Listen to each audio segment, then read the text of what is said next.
ఇర్మియా గ్రంథం 30వ అధ్యాయం 17వ వచనం, వారు ఎవరును లక్ష్య పెట్టని సియోననియు వెలివేయబడినదనియు నీకు పేరు పెట్టుచున్నారు. అయితే నేను నీకు ఆరోగ్యము కలగజేసేదను, నీ గాయములను మాన్పెదను. ఇదే యెహోవా వాక్కు.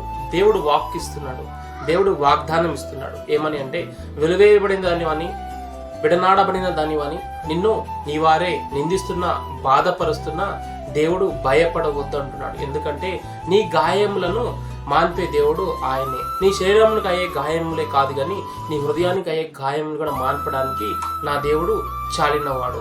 When you run alone it's called race, when you run with God, when God runs with you it's called grace. దేవుని యొక్క దయ, ఆయన కరుణ, ఆయన ప్రేమను కలిగి నువ్వు ముందుకు సాగినట్లయితే నీ గుండెకు ఎన్ని గాయములైనా, నీవారే నిన్ను వెలివేసినా నువ్వు భయపడిన అవసరం లేదు. ఎందుకంటే నా దేవుడు సెలవిస్తున్నాడు, నేను నీ గాయములను మాన్పేదను అని.